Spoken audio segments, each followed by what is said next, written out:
क्या सच में अब जंग उस लेवल पर पहुंच चुकी है जहां दुनिया के सबसे ताकतवर फाइटर जेट भी सुरक्षित नहीं हैं? रिपोर्ट्स के मुताबिक F-15 स्ट्राइक ईगल, जिसे दुनिया के सबसे advance multi role fighter jets में गिना जाता है, उसे ईरान ने मार गिराने का दावा किया है। ये वही जेट है जो गहरे इलाकों में जाकर सटीक हमला करने के लिए जाना जाता है। लेकिन सवाल ये है, क्या ये सच है या फिर एक प्रोपेगेंडा गेम चल रहा है?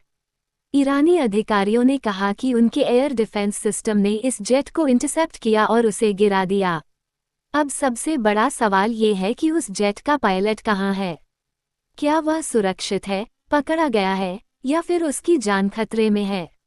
अगर ये घटना सच साबित होती है तो ये सीधा सीधा यूनाइटेड स्टेट्स के लिए बड़ा झटका होगा, क्योंकि F-15 जैसे जेट का गिरना सिर्फ एक सैन्य नुकसान नहीं बल्कि टेक्नोलॉजी और प्रतिष्ठा का भी नुकसान है।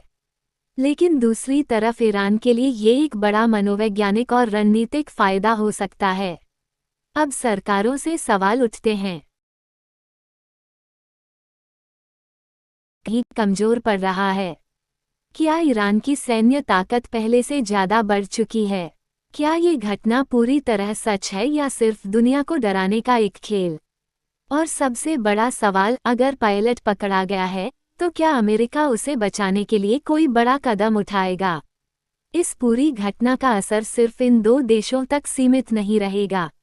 अगर ये टकराव और बढ़ता है तो इसका असर पूरी दुनिया की शांति, तेल की कीमतों और आम लोगों की जिंदगी पर पड़ सकता है। सोचिए, अगर ऐसे हाईटेक जेट भी गिरने लगे तो क्या आने वाले समय में युद्ध और भी खतरनाक हो जाएंगे?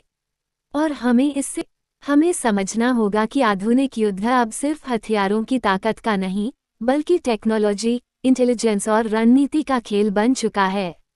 और जब बड़े देश टकराते हैं तो उसका असर पूरी दुनिया पर पड़ता है, खासकर आम लोगों पर। अब सवाल आपसे, क्या आपको लगता है ये घटना सच है या सिर्फ एक राजनीतिक और सैन्य गेम खेला जा रहा है?